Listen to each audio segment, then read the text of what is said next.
What's going on, everybody, and welcome to the Game Time Podcast. We are coming to you with breaking news. Kevin Durant has been traded to the Houston Rockets for Jalen Green, Dylan Brooks, the number 10 pick in the 2025 NBA draft, and 5 second-round picks. Sources tell ESPN the deal places Durant on the number 2 seeded Rockets and elevates the team positioning for title contention in the West. The Suns land a 23-year-old Jalen Green and a high-powered backcourt with Devin Booker. We'll have to see how this goes for Phoenix. It's already being reported that Jalen Green's going to be rerouted, and he will not stay in Phoenix. So a lot to get into. I'm here with both Daryl and Ramon, my two co-hosts of the Game Time Podcast. I want to give off my quick thoughts. Fellas, I want to give us all a pat on the back because I think we all called this trade. I think we all were pretty much in agreement months ago after Houston was eliminated that KD would become a Houston Rocket and Jalen Green would be the center around this package. I think we didn't really include this first round pick, but I think we did say picks would be involved, and they just happen to have the number 10 pick as well. So pat on the back, fellas. We called this one. KD going to Houston, Jalen Green being the biggest piece out of this. And it's really a no-brainer when you're Houston. Somebody texted me and they were like, why would they move Green? And I'm like, go look at what Green did in that Golden State series. He had one 30-point game, and then after that, he couldn't get above 10 points. You got to move the least likely asset. Now, the reports before this deal happened were Houston wanted Tari Eason or Jabari Smith, and they got neither of those two because Houston didn't want to move either. So props to Houston for not having to move the guys they didn't want to move. This makes Houston a legit contender in the West once again. But I think the question will fall back on Kevin Durant. All right, now, we've said it on the pod. Well, Daryl said it on the pod. Phoenix gutted their whole roster to make this happen. Houston has not gutted their whole roster. He's got a competent team around him to go out there and win this year. The legacy, not the legacy of KD, but he has a really good chance here for all those doubters and haters post Golden State, he has a real chance here to get to the finals and get a third ring. Fellas, I'll give the floor to you while I try to pull up some news. Roman, you want to go ahead and go ahead? No, you go ahead and go. Hey, what I was going to say was we talk about Houston being a contender finally. They had the 5th best record in the NBA last year.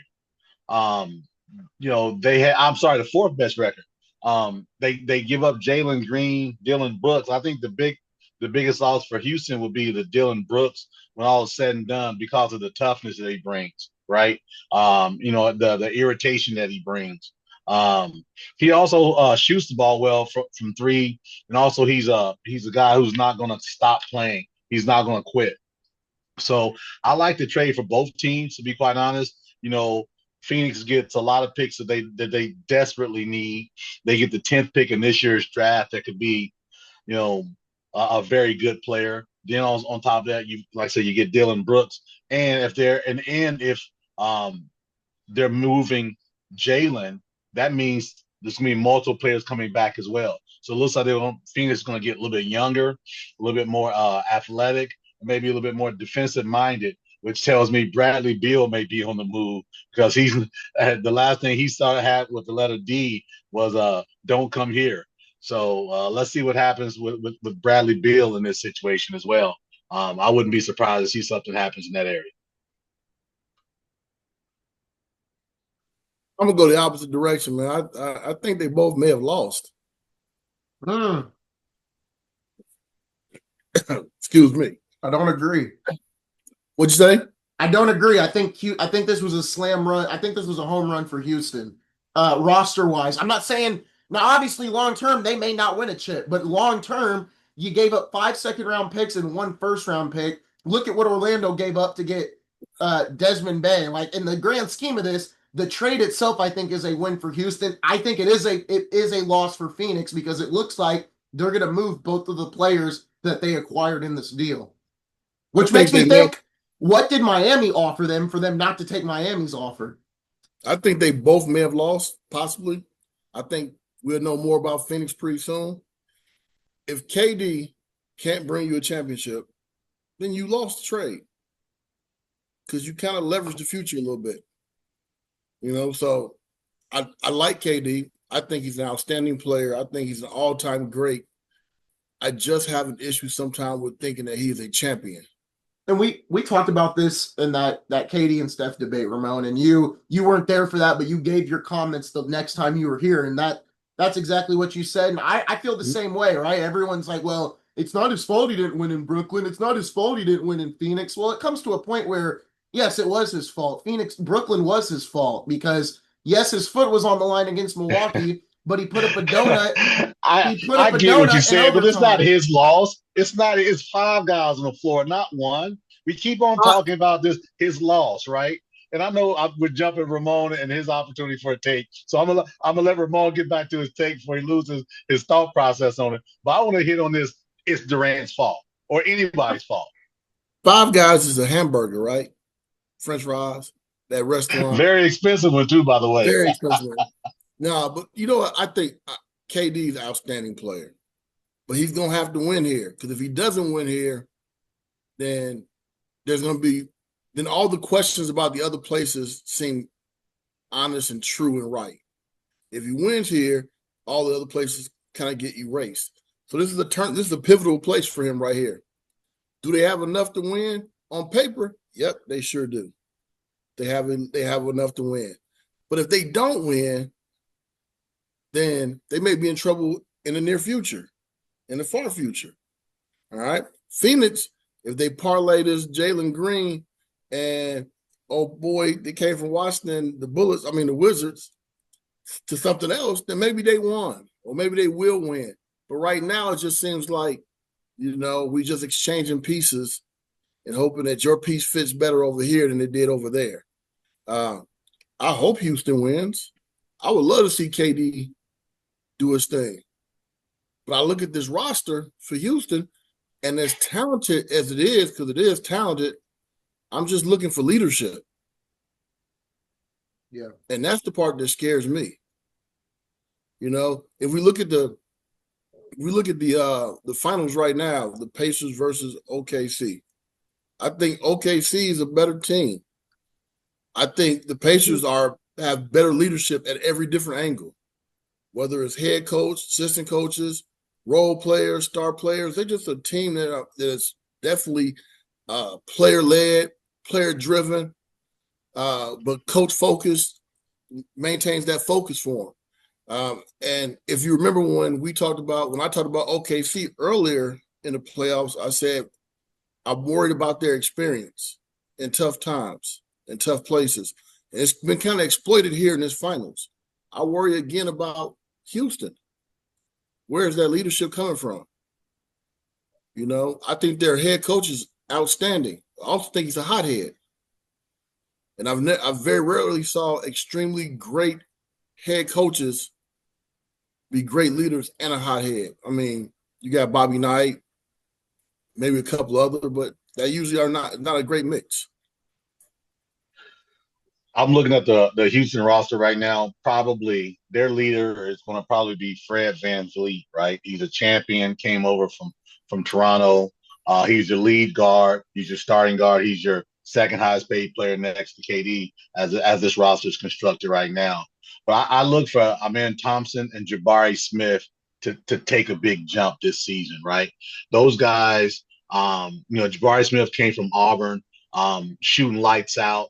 He's kind of regressed a little bit, and Amen Thompson just seems as though he's gotten better these last 2 seasons. And I wouldn't be surprised if he takes a big jump. And I wouldn't be surprised also that he kind of grabs on the coattail of KD and I said Thompson, I meant Jabari Smith. That is, from a shooting perspective, he's got the body type of KD. Obviously he's not the player that KD is, but I wouldn't be surprised that Jabari Smith takes a big step this coming season, especially with the responsibility he's going to have after Jalen Green is being jettisoned to Phoenix.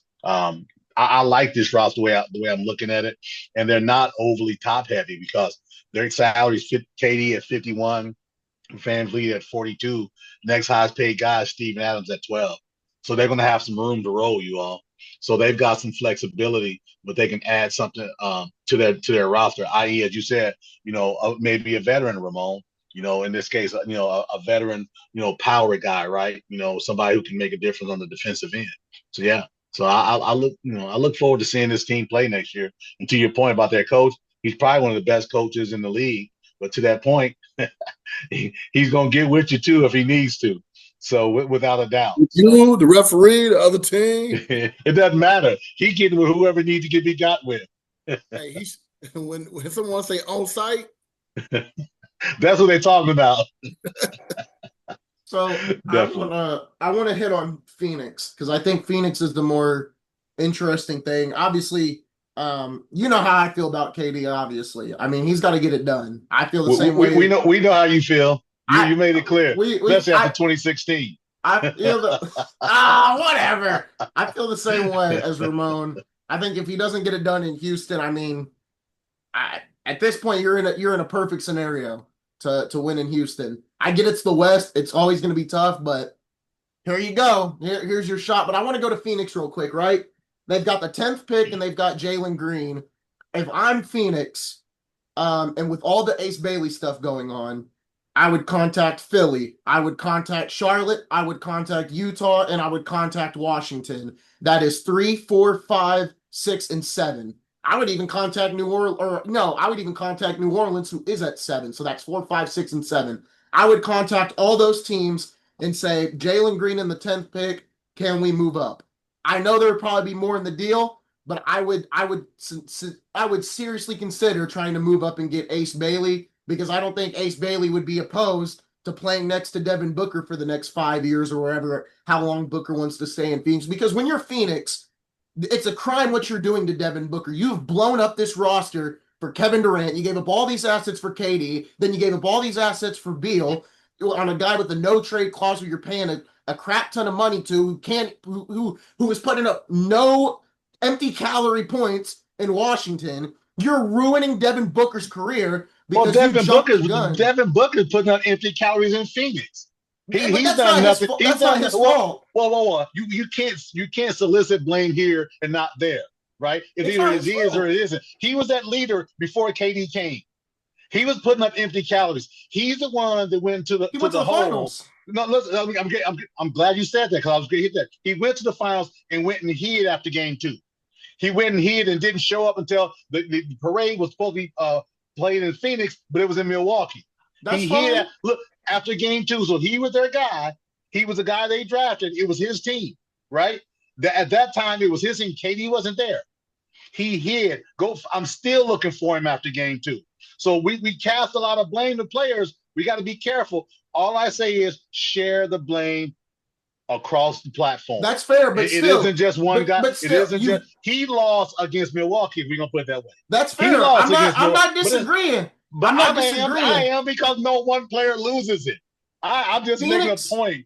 All I'm saying is Phoenix has not done a good job building this roster. I'm not saying Booker has not played bad, but what I'm saying is you've sacrificed your whole future to get Kevin Durant next to Booker, and it didn't pay off because you didn't have a good bench and you didn't have good depth, and you wouldn't get a point guard for who was the head coach in Phoenix at that time. Whose fault is that? That's Monty Williams. Whose fault is that? It's on a lot of leadership's fault. It's on a lot of people's fault. Listen, none of those players. It's on Monty's fault too.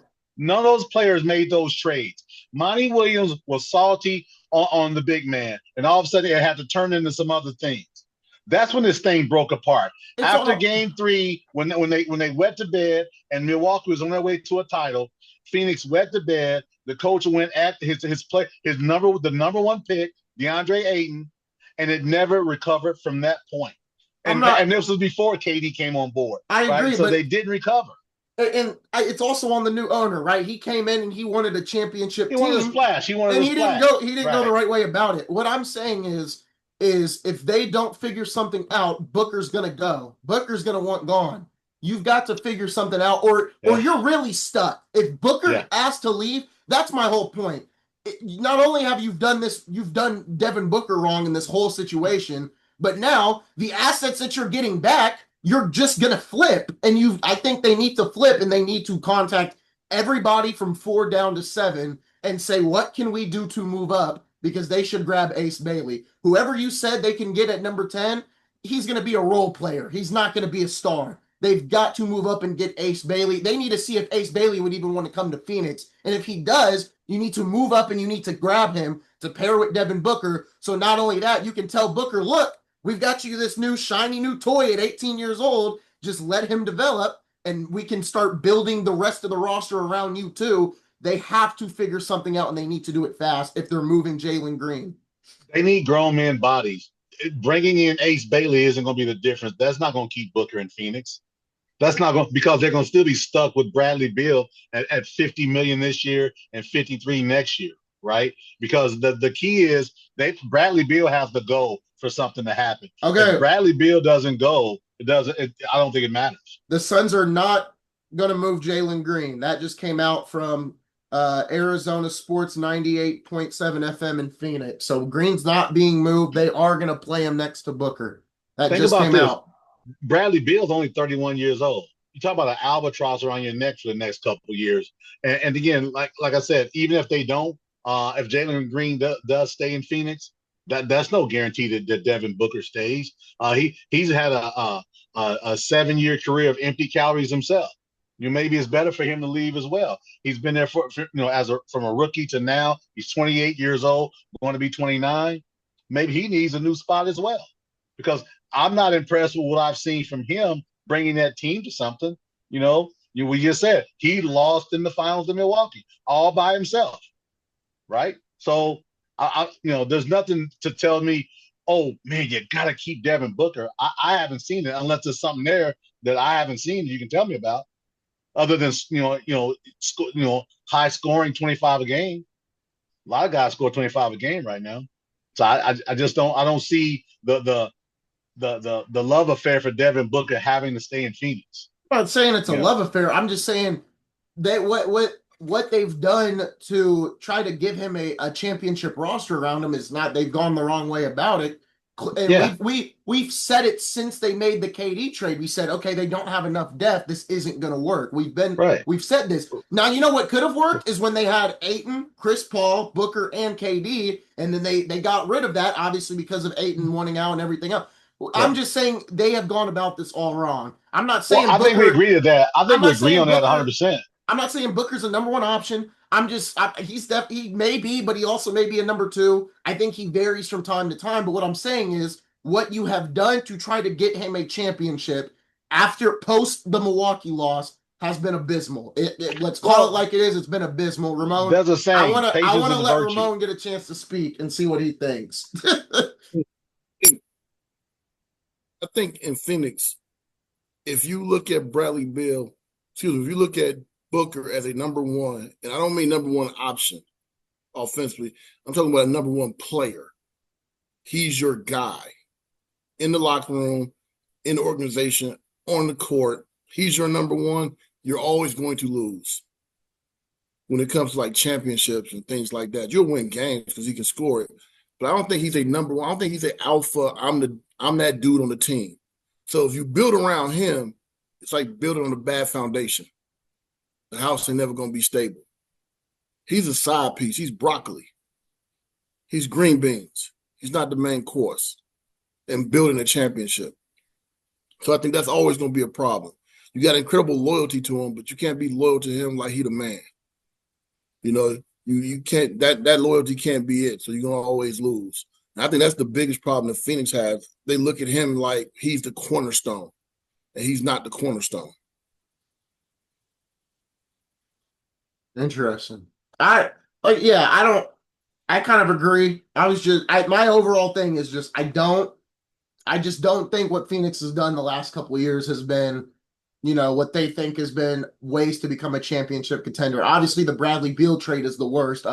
The KD trade, I mean, hindsight, it was good, but I think everyone kind of knew if they can't fill this roster around these two, it's not going to work out. And then you trade Ayton for Bradley Beal. I think it was a 3-team deal because it sent Ayton to Portland. But I don't like what Phoenix has done, and I don't like that they're keeping Jalen Green. What are you going to do? You're going to run Green at point guard or Booker at point guard, and then Beal you're gonna make Bradley Beal. Is Bradley Beal coming off the bench, or is Jalen Green coming off the bench? Because Jalen Green isn't There's playing no way. small. There's no way Bradley Beal should start over Jalen Green. Not just because Green is younger. He's just not a better player already. Bradley Beal has never played a lick of defense in his life. He was a stat whore in Washington on a horrible team. He was padding his stats, and he looked to be a hell of a lot better player than he was. Washington was desperate to keep a star, an up and coming star, so they overpaid him and John Wall, and look how it happened for them. John Wall, after he left Washington, zero. Bradley Beal leaving Washington, zero. That's your mistake right there. They were desperate to pay guy. Hey, someone's going to take our money, right? And that's fine. Bradley Beal took your money. He absolutely did. And there's another team I'm going to rip on as well, and that's Miami. And we've talked about this before, Daryl. How many times have we heard this Miami Heat team be in contention for a guy, and then they never get it? And it's because they do this, because Shams just put out the tweet. They value these guys that aren't high value. Jaime Hawkins is not someone you should have valued. The 20th overall pick is not someone you should have valued. Haywood, he's not someone you should have valued. I'm trading all three of those guys for Kevin Durant because what else do you have? This is once again on Pat Riley. You had a chance to get James Harden a couple years ago. You failed. I love it. You had Go, a chance. man, go. You had a chance to get all these players, and what did you get? You got Kyle Lowry to pair with Jimmy Butler. You could have a Harden. You could have all these guys. Don't forget Alec Burke too. They got Alec Burke too. Don't forget Alec Burke was in that. It's ridiculous. You had a chance to get KD. You were in the final two, and they took. If anything, Phoenix took a worse offer. This is not the best offer they could have gotten for Kevin Durant. Well, let's see what happens when it comes out, though, because to your point, Miami, there's certain guys. Miami said, "Well, we're not going to give these guys up." I don't think anybody on Miami's roster was a non-touchable. If you're talking about bringing KD in to that roster, to that organization, right? I'm looking at their roster right now. I don't see not one guy who's a hands-off. The closest hands-off guy for me and my personal feeling is Bam Adebayo. Yeah, Other than that, everybody is in play. And unfortunately for them, they get, you know how that saying, you believe your own press clippings? I think they really believe that thing called the culture is what they're driving in every way, because their culture just puts them in a situation where they're going to be probably 6th or 7th in the East again. It doesn't make any sense to me that when you're Pat Riley, you do this end of season press conference and say, "Oh, big changes are coming." Well, we're the off season is we're about to get into the off season. What are you going to trade for? DeMar DeRozan, Malik Monk? Because that's the new report. As reported, teams who pursued Kevin Durant and didn't land him are expected to pivot to Malik Monk and DeMar DeRozan. What is DeMar DeRozan, Tyler Herro, and Bam Adebayo going to do for the Miami Heat? Oh, congratulations. You're going to go back to the plane and play the Chicago Bulls, which I need to bring up the Chicago Bulls here in a second, too, because they actually had an offer from the Magic because the Magic wanted Kobe White. I'll bring that up in a second. But what is Miami doing? This is time and time again. You got a culture, man. You got a chance to get Damian Lillard. You couldn't get Damian Lillard. You let the Milwaukee Bucks, a small market, get Damian Lillard. Miami has fell on their face every single time. Hey, they dodged a bullet on the Damian Lillard things. I agree, like Damian, but still, they dodged a bullet on that one. But still, every single time out the gate, we hear Miami's a contender for all these different players. You had a chance to pair Jimmy Butler up. You were this close to a title 2 times in the finals, and all you needed was one more guy, and you got Kyle Lowry. Hit us with some balance, Ramon. Hit us with some balance. You chomping at the bit. Hit us. They missed all these times. I mean, they missed on names. But if I'm the Miami Heat, I'm thanking God I didn't pick the beard in Jesus' name. Like, you bring on him to Miami with Pat Riley and those guys, he ain't going to last all. He's going to last a year. And then he's going to get fat and pout and going to be out of here. So I don't think that they really missed on him. I don't think they missed on Harden. He don't fit. He looked good, sounds good. It's going to get a lot of clicks. It's going to get a lot of views. It's going to get posted a lot. But I don't think that's a good fit. man, Miami Heat is a acquired taste. As much as they want, or people say, hey, he should go here, or they should go there, or they should get there. It's a lot of people that just don't fit. Kevin Durant, I like Kevin Durant is so talented, but the first time Pat Riley get on his butt, man, he gonna be out of there. Pack my shit, I'm leaving. You think that he had a problem with the Saginaw Strangler? Pat Riley get on him, it's a whole different thing. Hey, no, by the way, Terry Rozier is the fourth highest paid player, and then third is Andrew Wiggins. They got nowhere to go but down. I'm thinking maybe not even playing. Now, Disgusting. here's the idea. Disgusting. Get rid of Pat Riley. All You right, think he's that's worn like out his welcome? You think he may have worn out his welcome, Ramon? I think he won out his welcome. I don't think he fit. yeah. no So more. is Jerry Jones. Like, it's not, Like, it's not gonna happen. let me tell you a story. And I tell all my coaches this. For a long time, people thought that I was a pretty decent coach. And I think that I'm pretty decent. But I couldn't coach talented kids. I had to have underdogs. It just fit me. I could push certain buttons. I could do certain things. And we would upset teams, whether it was AAU basketball, high school basketball, into football. I couldn't coach the high-end talent because I just couldn't reach those guys. I didn't agree or think like they thought. So there was always an issue. It was like a Pat Riley type thing. And then I had to check myself. It's like, hey, I got to do something different for that type of talent, for that type of personality, what comes with that. And it kind of made me a more well-rounded high school coach. Mm-hmm. And I started winning a little bit more than what I was winning prior. But I don't think Pat's ready to adjust. So I don't think he can be there. Like the best player he had outside of D Wade, who was a straight up dog, is probably Jimmy Butler. I'm not counting LeBron James because he's just a hired hand. He go everywhere. But he's had those type of grimy kids, or not kids, young men, to play for him that did well. The Jimmy Butlers, the D Wades. He don't have the other type. And people put KD on a lot of people, I'm not saying us in here, people will put KD on this pedestal of greatness and stuff like that. When LeBron went to Miami, he's never outright said it. Hold on.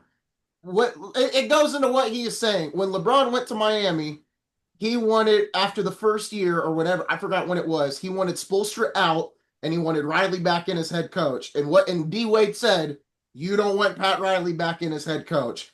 So I think KD could have handled it in Miami.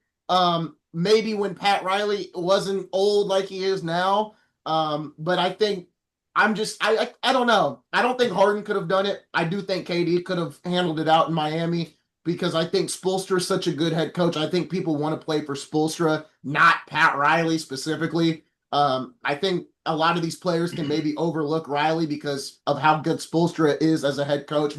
And I want to go back to the point. I understand hindsight 2020. Lillard didn't work out in Milwaukee. Harden hasn't worked out anywhere. But I think with Miami and how close they were, if you would have gotten one ring out of it, I think it would have worked differently, right? But I mean, it's always going to be woulda, coulda, shoulda. I'm not clearly, but I think the situations could have been different. That injury doesn't happen to Dame if he's somewhere else. It may be a different injury, but it may not be as bad as it was. Harden may have not gotten as upset as he did in Philly and Brooklyn and all these different places, right? I mean, things could be completely different, but like I said, it's a woulda, coulda, shoulda situation. Going back to KD, he actually found out he was traded in New York at the Fanatics Fest panel. He was being interviewed, and the news broke. The crowd started going crazy, and they had to calm the crowd down. KD's just sitting there smiling. Clearly, KD knew it was coming, obviously. Everyone's talking about, he just found out. No, I think he knew probably early this morning. They partnered up. They partnered up with this. That's people who want to believe they surprised. That's what they're going to believe what they want to believe. But I want to hit back Miami really quick. Let's not forget Pat Riley brought Miami their first title when he jettisoned that coach and told him to go take a leave of absence. He came down from the front office and went downstairs and took that team to a title for one reason and one reason alone, because he knew that coach couldn't do it. And that coach I'm talking about is Van Gundy. Van Gundy. Van Gundy was the Steve. He was the coach. He said, hey, he called him up, say, go on a leave of absence. Family matters. Boom. He has a press conference. Family matters. I'm stepping down.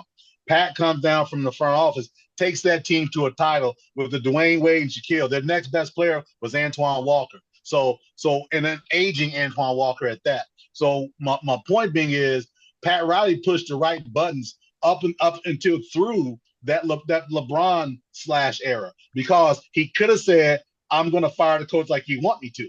Yeah. But he says, no, this is Miami. You don't run it. So what he did, he ran LeBron back to Cleveland. That's the whole story. That's not part of it. That's the whole story. I'm not firing the coach. If you don't like it, you can leave. LeBron decided to leave, and that's fair. No, that was like in his first year in Miami. Though. Listen, what I'm saying. He was under contract. You can't just leave under contract. So when his opportunity to leave, he left and went back to Cleveland.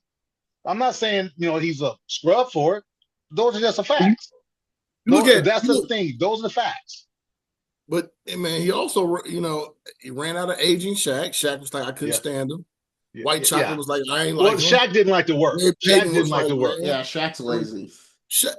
True enough. But I'm saying White Chocolate, Shaq, Gary Payton, they all had enough of him. Pat Riley. All of them said the same thing. I didn't want to play for that dude, man. And they're right. I get it. But I could have played for Pat Riley. I could have played for Bobby Knight. I could have played for Bill Parcells. I could play for those kind of guys. But I got a bunch of friends that can't play for those kind of guys. Right. There's more people who can't play for them type of guys than can. What I would say, though, to that, all those guys we just named, those guys were stars somewhere else. They were superstars somewhere else. And when they got to Miami, they weren't superstars, right? They were, Tim Hardaway was there as well. Other than Butler. So Tim Hardaway was there. Gary Payton, Shaq. A lot of these guys were absolute dog superstars. And at the end of your career, you're not as patient with that yelling and screaming as you would be maybe in year 3, 4, 5 when you haven't done anything. So I want to get one last report in before we end this segment and start talking about the draft. The Magic offered Cole Anthony, Jonathan Isaac, and 2 first-round picks to the Bulls for Kobe White. Chicago declined the trade. Your guys' thoughts on that real quick? I would have loved it I would have loved it for Orlando. Would have loved it. I don't know how I would have felt for Chicago. Well, Chicago's been middle of pack for the longest anyway. I don't know that much would have been different from there. But, Kobe White is an up-and-coming star. I'll give you that 100%. But my issue is you talk two number ones. Where are they at? Are we talking this season, next season? Are we talking protected, unprotected? All those things matter as well when we're talking about that Kobe White thing. I don't know, does that report have protected, unprotected, what years? So those matter. Those matter as well, right? So you keep Kobe White, that's fine, but you got Lonzo Ball, you've got Taylor Horton Tucker, and you got the 12th pick. Yeah. Patrick Williams. Hey, don't forget about Patrick Williams. I do like Patrick Williams. I really do. Yeah. It's time for him to step up now. Ramon, no excuses. What's your thoughts there on that? I just don't know what I don't understand the Bulls. I don't either. I mean, Kobe was a good player, but golly, man. I mean, you asked me like, what do I think? Like, I don't know what to think because I don't understand you. Vucevic, Williams, Herder is. When you ask me something Bulls ain't been relevant since the Clinton administration. If you ask me something about the Chicago Bulls, it's kind of like asking me how do I feel about something a person says to me, but he says it to me in Chinese. I don't even know how I feel. Good point, man. That roster's not very strong. I don't know how I feel. I didn't understand that person. Hey, we had a lot more we were going to talk about, right? Lakers got sold. We were going to talk about that. I had another report talking about NBA expansion and how like Memphis and Minnesota can move to the East. All that got thrown out the window because KD got moved. So we'll bring maybe a question. Go ahead. when the new Lakers ownership comes in, do they say, "Hey, can we talk to you, Bronny James? We want to have a conversation about that contract." So the stuff with the Lakers is Jeannie Buss is still in charge. The owner, the guy that owns the Dodgers, I can't remember his name. I think it's Mark Walter. He's slowly going to implement his ways as time goes on. So I think we should do a second segment. I think we should pick up where we left off at, man. I think this is a I big call deal. BS. We got Don't nobody. Okay. Let me KD. find my report and I'll read it to you. And because I do want to get Ramon's thoughts. We talked about it briefly after the finals. Don't nobody buy something and own it and slowly. No, I understand. I understand. I understand. We'll get into it. We'll do a second segment. That's fine. I didn't know if we wanted to, but yeah, we can do that. This is good stuff, man. This is good stuff. So we got 3 minutes left in this segment. We'll go ahead and end this segment now. When we come back, we'll talk about some NBA expansion, and we will kick it off with the Lakers being sold for $10 billion. So we'll talk about that here in just a moment, right here on the Game Time Podcast.